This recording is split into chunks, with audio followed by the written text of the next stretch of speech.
Sarah's husband Marcus had just delivered the most crushing blow she'd ever received in 15 years of marriage. Standing in their kitchen on that cold February morning, coffee still steaming in his mug, he looked at her with the same cold indifference he'd show a stranger on the street.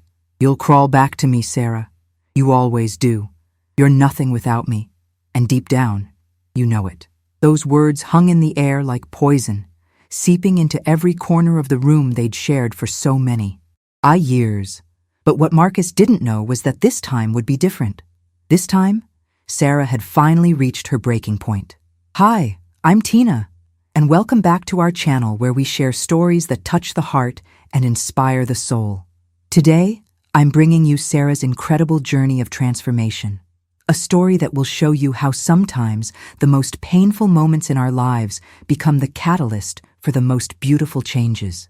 If you've ever felt undervalued, overlooked, or told you weren't enough, this story is especially for you. Stay with me until the end, because Sarah's response to her husband's cruel words will leave you absolutely amazed. And if this story resonates with you, please hit that like button and subscribe to our channel. Your support means the world to me. Now, let me take you back to where it all began. Sarah had been the perfect wife for 15 years, or at least that's what she thought she was supposed to be. She'd given up her career as a successful marketing executive when Marcus convinced her that his pharmaceutical company needed her support from behind the scenes.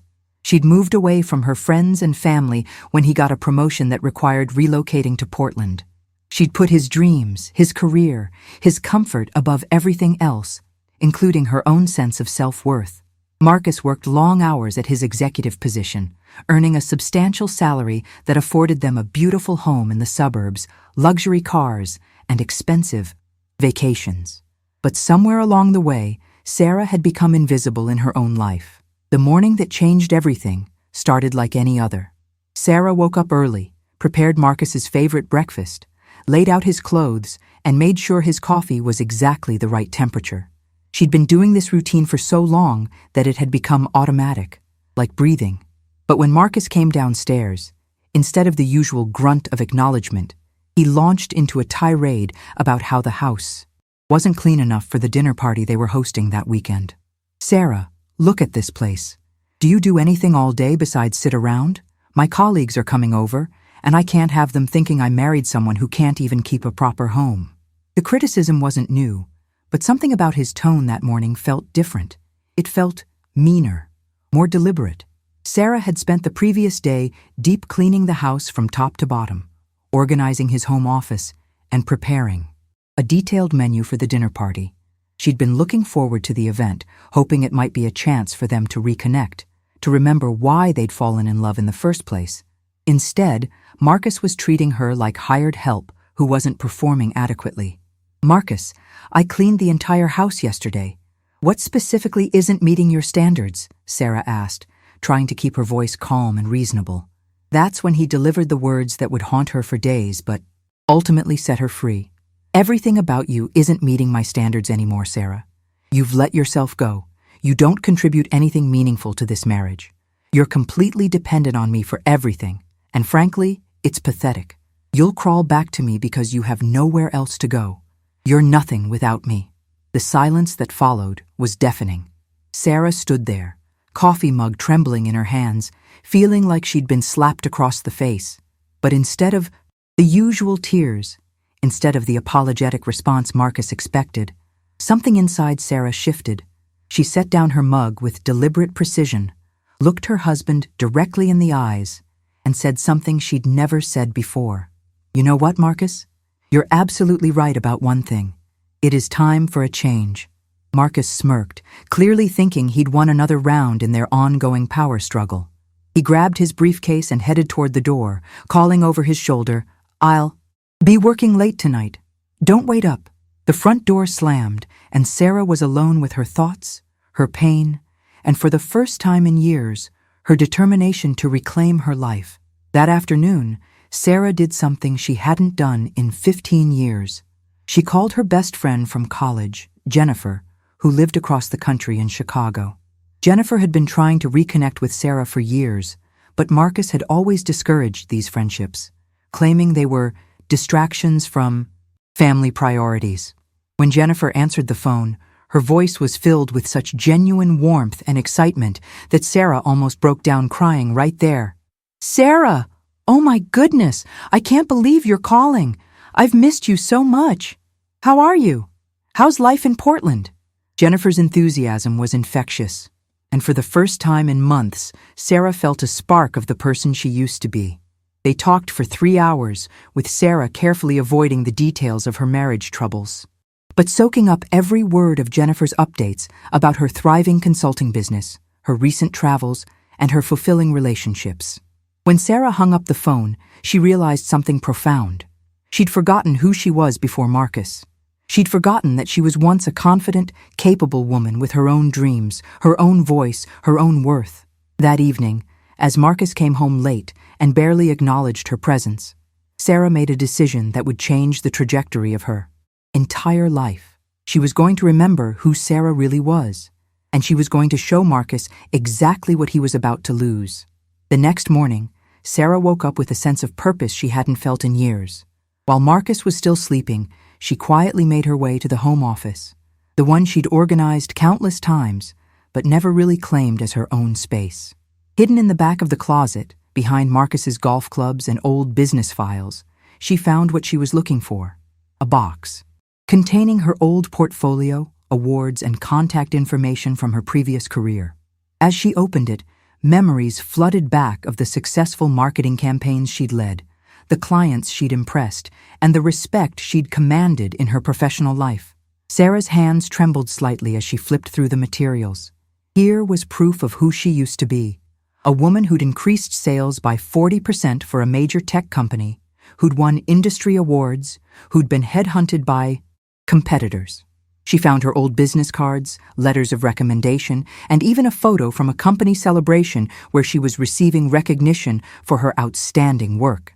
The woman in that photo looked confident, radiant, alive, nothing like the person she saw in the mirror these days. That afternoon, while Marcus was at work, Sarah did something that felt both terrifying and exhilarating. She updated her resume, highlighting all the skills she'd developed during her career and even the volunteer work she'd done during her marriage. She reached out to 3 former colleagues who were now in senior positions at different companies. The responses she received were overwhelming. "Sarah, we've wondered what happened to you. Are you thinking about getting back into the field? We'd love to talk." Within 24 hours, she had 3 coffee meetings scheduled. The first meeting was with Rebecca Chen, who had been a junior account manager when Sarah was a director. Now, Rebecca was running her own successful digital marketing agency in downtown Portland. They met at a trendy coffee shop, and Rebecca's face lit up the moment she saw Sarah walk in. "You haven't changed a bit. Well, except you look a little tired. Are you okay?" The concern in Rebecca's voice was genuine, and Sarah felt tears welling up in her eyes. "I've been better," Sarah admitted. "I've been out of the workforce for 15 years, and I'm wondering if I still have what it takes." Rebecca leaned forward, her expression serious. "Sarah, you were the most talented marketing professional I ever worked with. You taught me everything I know about client relations and campaign strategy. My agency is growing fast, and I desperately need someone with your expertise. Would you consider coming back? We could start with consulting work, flexible hours, whatever you need." The conversation lasted 3 hours, and by the end, Sarah had agreed to start consulting on a major project the following week. For the first time in years, she felt valuable, needed, appreciated for her mind and her skills, rather than just her ability to keep house and stay quietly in the background. As she drove home, Sarah felt like she was waking up from a very long, very deep sleep. That evening, Marcus noticed something different about Sarah, though he couldn't quite put his finger on it. She seemed more animated during dinner, more present. When he mentioned his upcoming business trip to Seattle, instead of the usual questions about what she should prepare for his absence, Sarah simply nodded and said, "That works out perfectly. I'll be busy with a new project anyway." Marcus raised an eyebrow, but didn't pursue it, probably assuming she meant some new household organization system or volunteer commitment. Over the next 2 weeks, Sarah threw herself into the consulting work with an enthusiasm that surprised even her. The project involved rebranding a local restaurant chain, and Sarah found herself staying up late, not because she had to, but because she was genuinely excited about the creative process. She was good at this work, better than good. She was exceptional. Her campaigns were innovative, her client presentations were compelling, and her strategic thinking was sharp as ever. Rebecca was so impressed that she offered Sarah a permanent position as senior marketing director, with a salary that was actually higher than what Marcus was making. The irony wasn't lost on Sarah. The husband who constantly told her she was worthless and contributed nothing was actually earning less than what she could make if she chose to return to work full-time. But more than the money, it was the respect, the intellectual challenge, and the sense of purpose that filled a void in Sarah's life she'd forgotten even existed. Meanwhile, Marcus seemed oblivious to the changes happening in his own home. He continued his pattern of criticism and condescension, never noticing that Sarah was spending less time on his needs and more time on her own projects. He didn't notice the new confidence in her posture, the way she held her head higher, or the fact that she'd stopped apologizing for every little thing. He was so accustomed to her submissive responses that he didn't realize she'd stopped giving them. One evening, as Sarah was working on her laptop in the living room, Marcus glanced over and made one of his typical dismissive comments. "Still playing on the computer, I see. When are you going to find something productive to do with your time?" Instead of explaining or defending herself, Sarah simply looked up, smiled, and said, "I'm doing exactly what I need to be doing, Marcus. Don't worry about it." The casual confidence in her voice clearly caught him off guard, but he just shrugged and went back to watching television. Friends, if this story is touching your heart, if you're seeing yourself in Sarah's journey, please take a moment to subscribe to our channel and hit that like button. Your support helps us share these powerful stories of transformation and hope. And I'd love to hear from you in the comments. Have you ever had a moment when someone's cruel words actually became the catalyst for positive change in your life? Share your story with our community because your experience might be exactly what someone else needs to hear today. 3 weeks into her consulting work, Sarah made a discovery that would change everything. She was researching market trends for Rebecca's agency when she stumbled upon some financial information that made her heart race. Marcus's pharmaceutical company, Meridian Health Solutions, was facing serious financial difficulties. There were rumors of layoffs, and several key executives had recently left for competitor companies. More importantly, Sarah discovered that Marcus had been lying to her about his job security for months. The company's stock had dropped 30% in the last quarter, and there were credible reports suggesting that Marcus's department might be eliminated entirely within the next 6 months. All those late nights he claimed to be working, all those business trips, all that condescending talk about being the breadwinner, it was all built on a foundation that was crumbling beneath him. Sarah felt a mixture of anger and pity as she realized how desperate Marcus must be feeling, though his response was to become more controlling and cruel rather than honest and vulnerable. That same week, Sarah received news that changed her perspective completely. Rebecca's agency had been approached by a major national corporation looking for a marketing firm to handle a multi-million-dollar account. Rebecca was confident they could land the contract, but she needed someone with senior-level experience to lead the presentation. "Sarah, this could be huge for both of us. If we get this account, I want to offer you a partnership in the agency. You've been here less than a month, and you've already transformed how we approach client relationships. A partnership." Sarah sat in her car after the meeting, staring at the contract documents Rebecca had given her to review. 6 months ago, Marcus had told her she was worthless and would never amount to anything. Now she was being offered a partnership in a rapidly growing marketing agency with the potential to earn more in a year than Marcus made in 2. The universe, it seemed, had a sense of humor. That evening, Sarah decided it was time to have an honest conversation with Marcus about their marriage. She'd been planning to approach the topic gradually, but his behavior had become increasingly intolerable.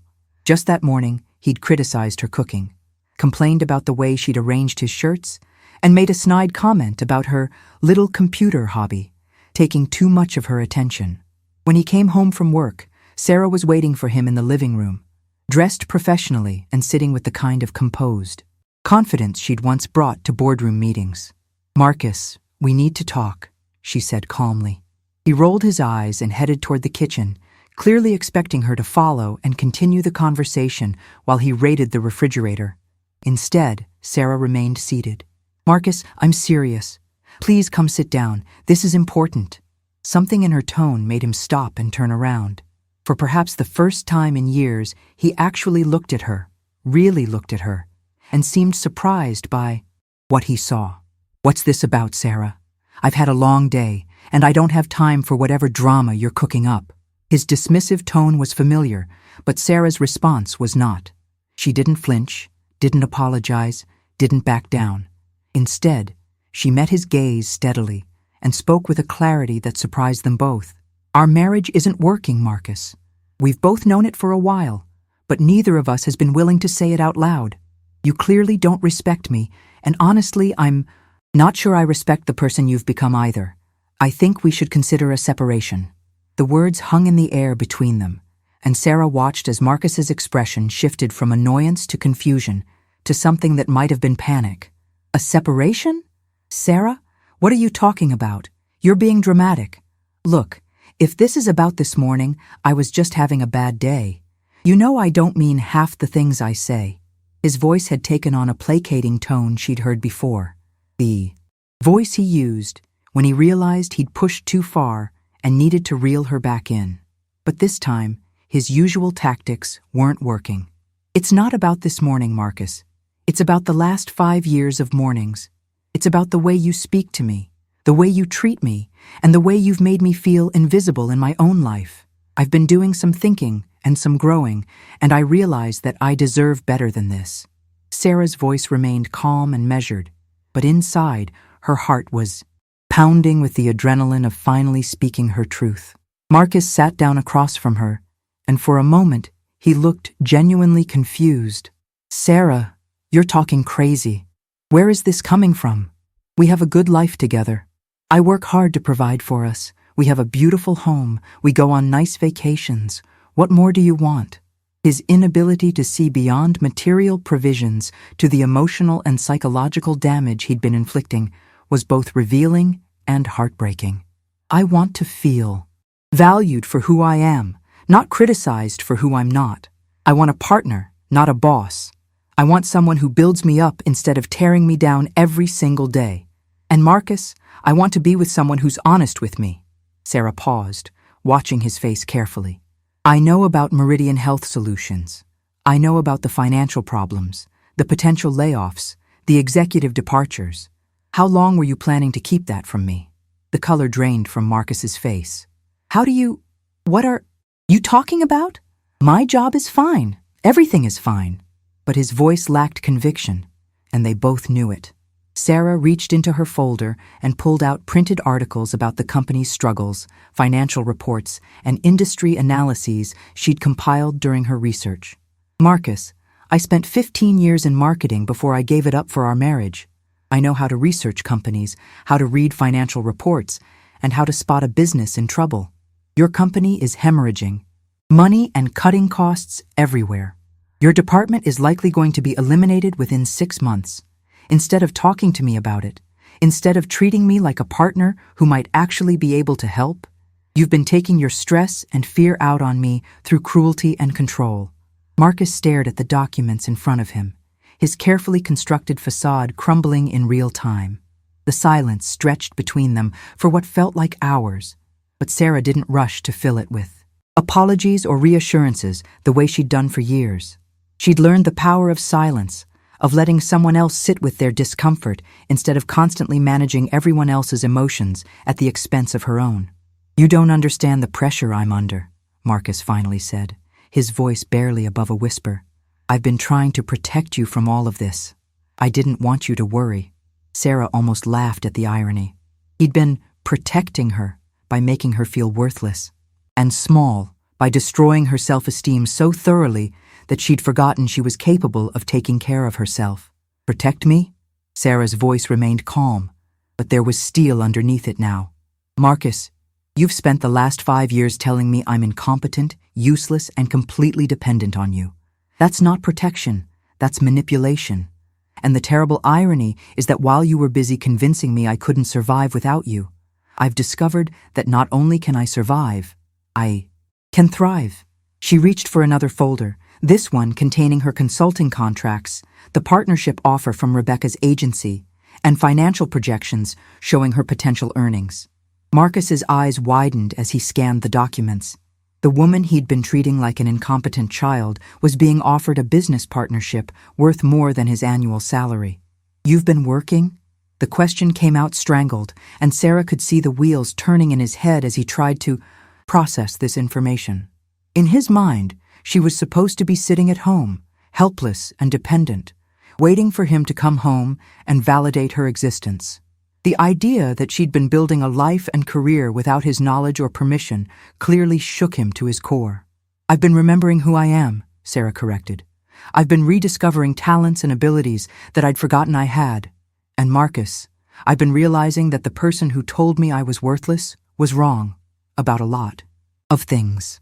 She leaned back in her chair, and for the first time in years, she felt completely at ease in her own home.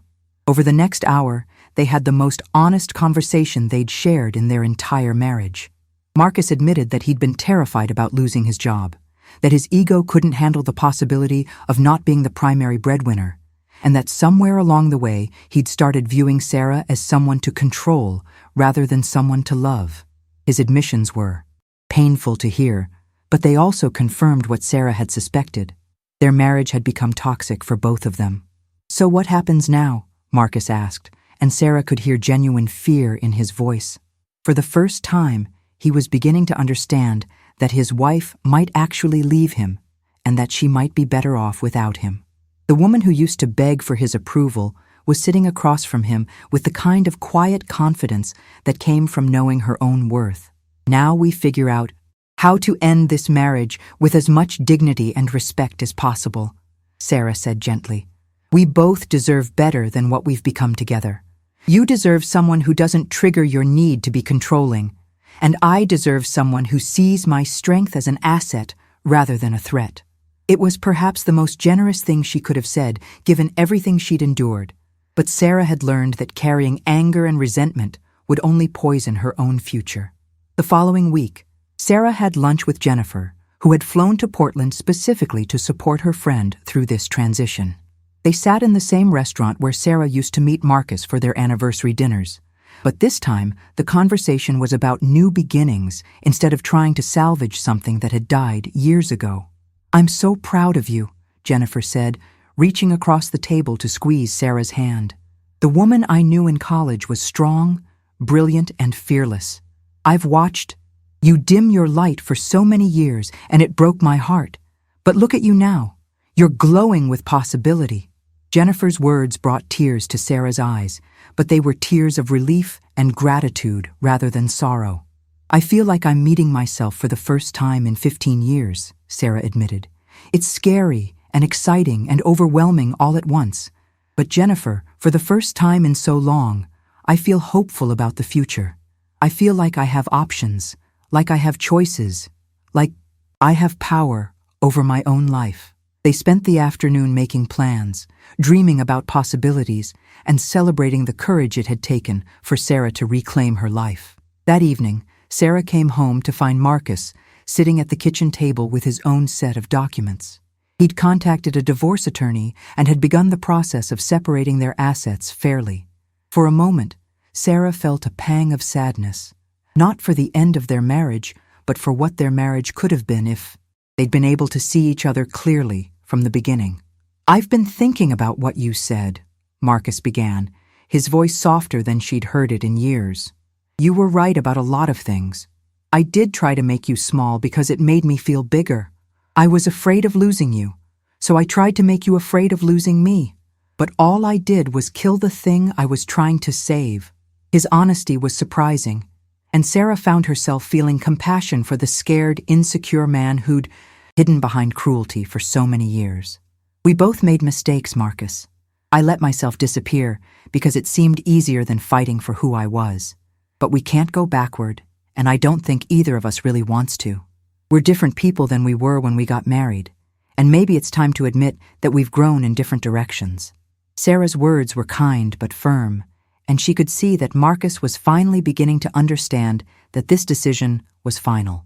2 months later, Sarah stood in the conference room of Rebecca's marketing agency, presenting their proposal to the major corporation that could change both of their lives. She wore a navy blue power suit that she'd bought specifically for this occasion, and as she clicked through the presentation slides, she felt every ounce of confidence she'd ever possessed flowing through her voice and her presence. The 3 executives from the corporation listened intently, occasionally nodding or taking notes, and Sarah could tell they were impressed. "Your strategy for reaching the 18 to 34 demographic is particularly innovative," commented Janet Morrison, the corporation's chief marketing officer. "We've been struggling to connect with that age group, and your approach feels fresh without being gimmicky." Sarah smiled, feeling the familiar thrill of professional validation that she'd forgotten she missed so desperately. After the presentation, Rebecca and Sarah walked to their cars together, both feeling cautiously optimistic about their chances. "Sarah, regardless of what they decide, I want you to know that having you as a partner has already transformed our business. Your experience, your insights, your way of thinking about client needs, it's exactly what we needed to take this agency to the next level." Rebecca's words meant more to Sarah than she could express, because they weren't just about her professional abilities. They were about being seen, valued, and appreciated for exactly who she was. The call came 3 days later. They'd won the contract, a 2-year deal worth $2.8 million. Sarah sat in her car outside the grocery store when Rebecca called with the news, and she actually screamed with joy. Shoppers walking by looked at her strangely, but Sarah didn't care. For the first time in 15 years, she was celebrating a professional achievement that belonged entirely to her. That evening, Sarah did something that would have been unthinkable 6 months earlier. She opened a bottle of champagne, the expensive French champagne that Marcus used to save for special occasions that never seemed to arrive. She called Jennifer, then Rebecca, then her sister in California, who'd been worried about her for years. Each conversation was filled with laughter, tears of joy, and the kind of deep satisfaction that comes from knowing you fought for yourself and won. The divorce proceedings had been surprisingly amicable once Marcus accepted that Sarah was serious about leaving. He'd found a new job with a smaller pharmaceutical company, and while it paid less than his previous position, it seemed to suit him better. Without the pressure of being the sole provider and the only successful person in the relationship, some of his anxiety and need for control had diminished. They were able to divide their assets fairly, and Marcus had even apologized, genuinely, for the years of emotional cruelty. "I hope you find someone who sees how amazing you are," he'd said on the day they signed the final papers. "I'm sorry it took me so long to see it myself, and I'm sorry that by the time I did, it was too late." Sarah had felt a wave of forgiveness wash over her, not because Marcus deserved it, but because holding on to anger would only diminish the bright future she was building for herself.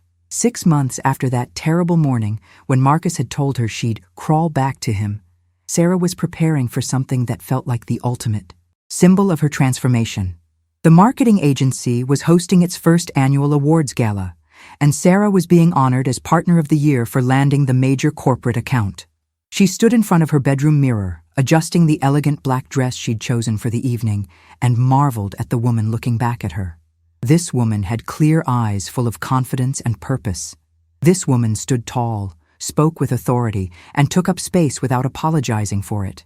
This woman had built a successful career, earned the respect of her colleagues, and created a life filled with meaningful relationships and challenging work.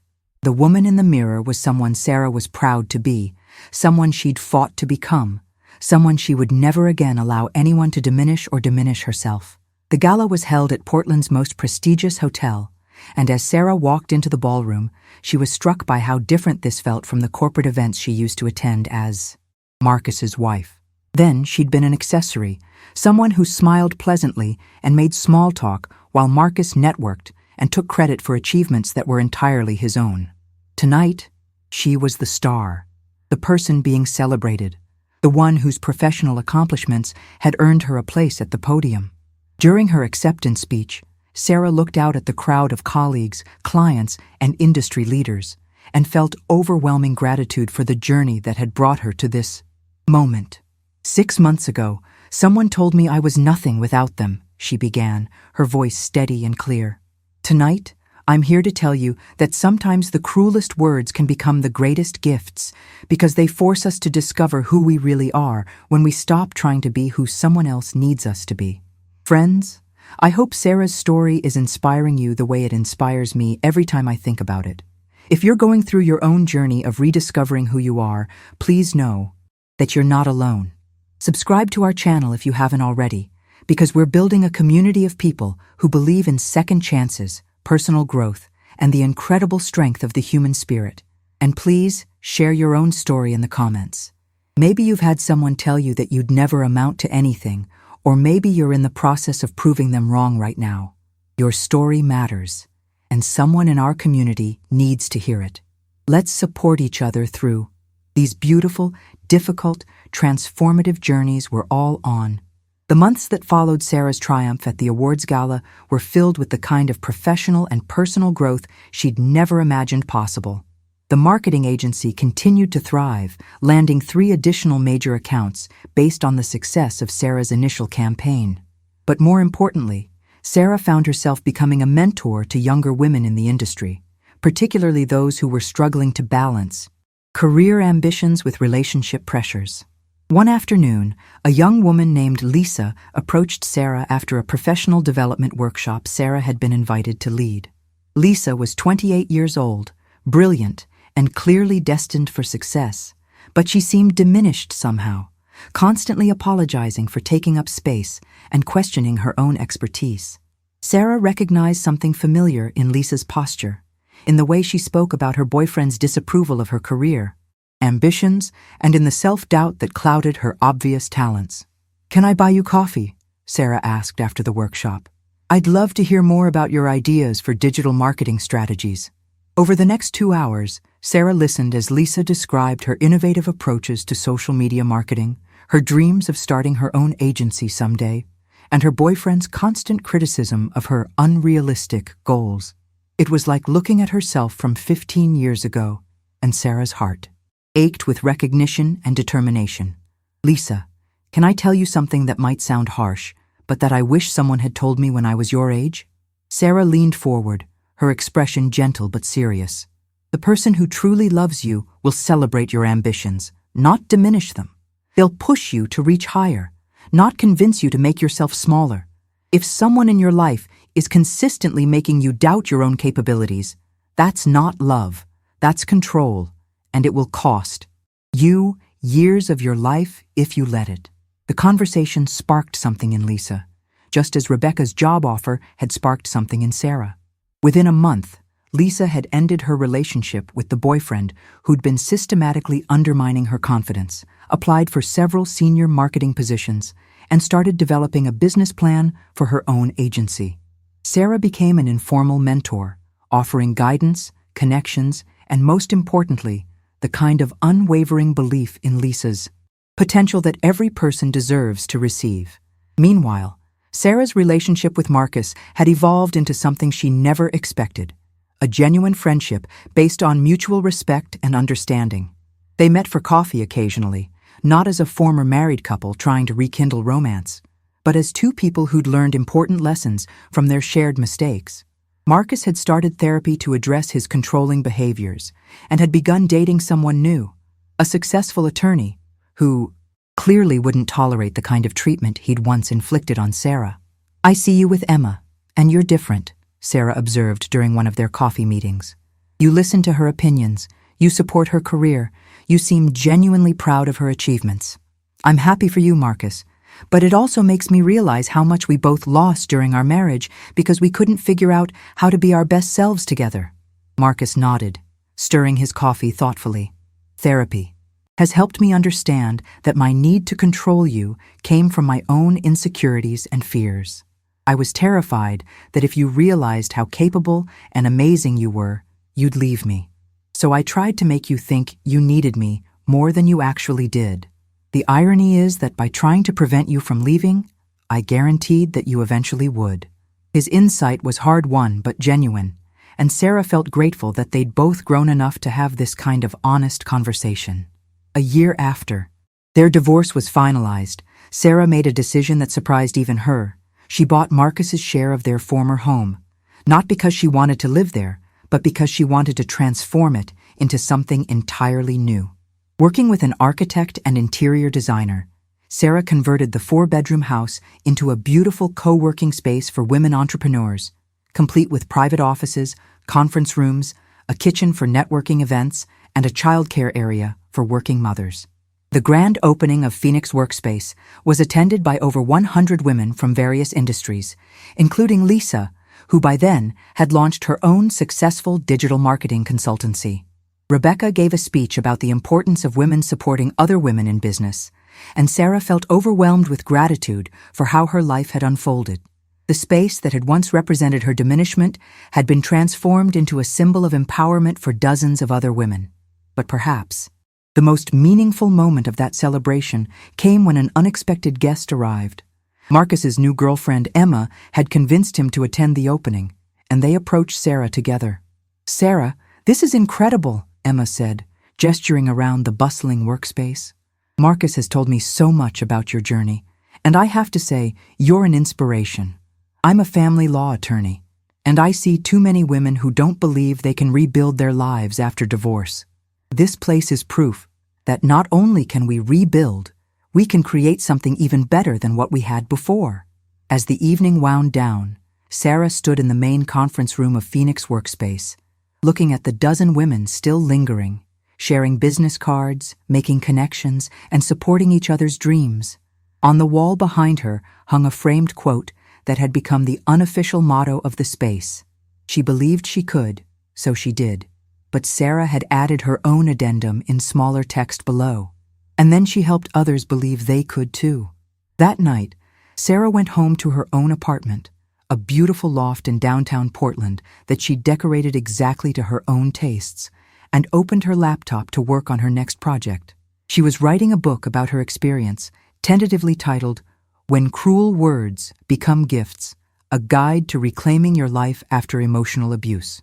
The manuscript was nearly finished, and she'd already received interest from 2 publishers and a literary agent who specialized in memoirs about personal transformation. As Sarah put the finishing touches on her book manuscript, she reflected on the journey that had brought her from that devastating morning in her kitchen to this moment of profound fulfillment and purpose. The memories flooded back like scenes from another lifetime. The way her hands had trembled as she'd stared at those divorce papers 3 years ago, the echo of Marcus's cruel laughter still ringing in her ears. "You'll crawl back to me," he had sneered, his voice dripping with the same condescension that had slowly eroded her confidence over 8 years of marriage. "You have nothing without me. You are nothing without me." But as she sat in her sun-drenched home office, surrounded by the tangible proof of everything she had built from the ground up, Sarah couldn't help but smile at the irony of how spectacularly wrong he had been. The book wasn't just her story. It had evolved into something far more meaningful and impactful than she could have ever imagined. What had begun as a cathartic exercise in processing her own pain had transformed into a comprehensive, practical guide for other women who found themselves trapped in similar situations. The manuscript was complete with detailed resources for career development, step-by-step financial planning guides, chapters dedicated to emotional healing and self-discovery, and extensive legal guidance written in collaboration with family law attorneys who understood the complexities women faced when leaving controlling relationships. She'd spent countless hours interviewing dozens of women who'd rebuilt their lives after summoning the courage to leave behind the familiar chains of manipulation and emotional abuse. And their stories of resilience and transformation filled her with awe and determination that seemed to grow stronger with each passing day. Each interview had been a revelation, a reminder that her experience, while deeply personal, was part of a much larger tapestry of women who had chosen to reclaim their power. There was Maria, who had left her husband with 2 young children and a nursing degree she'd never used, only to become the head of pediatric care at a major hospital 5 years later. There was Jennifer, who had discovered her passion for real estate after her divorce and now owned one of the most successful brokerages in the state. There was Amanda, who had started a nonprofit organization that provided housing and job training for women leaving abusive relationships. Their stories weren't just inspiring. They were proof that the narrative of dependency and helplessness that controlling partners weaponized was nothing more than a carefully constructed lie designed to maintain power and control. The book launch event was scheduled to take place at Phoenix Workspace, the very co-working space where Sarah had written her first freelance article on that rickety table 3 years ago. The symbolism wasn't lost on her. She had chosen the name Phoenix for her consulting business long before she realized how perfectly it encapsulated not just her own journey, but the journey of every woman who had risen from the ashes of a life that no longer served her. The space had been transformed for the evening, with warm lighting casting a golden glow over the carefully arranged seating areas, and elegant displays featuring quotes from the book alongside photographs of the women whose stories filled its pages. As guests began to arrive, Sarah felt a mixture of excitement and nervous energy coursing through her veins. She watched as women of all ages filed in, some clutching copies of the advance reader edition she'd sent out weeks earlier, others carrying notebooks and looking eager to absorb whatever wisdom and encouragement the evening might offer. She recognized several faces from her interviews, women who had become not just sources for her research, but genuine friends and supporters who had cheered her on through every milestone of this incredible journey. The evening began with Sarah sharing her own story, starting with that morning when she'd found Marcus in their kitchen with his secretary, and the devastating realization that her marriage had been built on a foundation of lies and manipulation. She spoke candidly about the fear that had nearly paralyzed her, the voice in her head that whispered, maybe Marcus was right, maybe she really was nothing without him. She described the moment when she'd made the decision to fight back, to prove him wrong not out of spite, but out of a deep knowing that she deserved better than a life lived in the shadows of someone else's ego and insecurity. The champagne, she said, her voice growing stronger as she reached the climax of her story, wasn't just about celebrating the end of my marriage. It was about celebrating the beginning of everything I never knew I was capable of becoming. The audience was completely silent, hanging on every word as she described building her business from nothing, learning to trust her own instincts and capabilities, and discovering that the woman Marcus had tried so hard to diminish was actually far more powerful than either of them had ever imagined. As the evening concluded with a book signing that stretched well past the scheduled end time, Sarah felt an overwhelming sense of gratitude for the journey that had brought her to this moment. The woman who had once trembled at the thought of life without her husband's approval had become someone who helped other women discover their own strength and potential. The transformation was complete, and it was beautiful.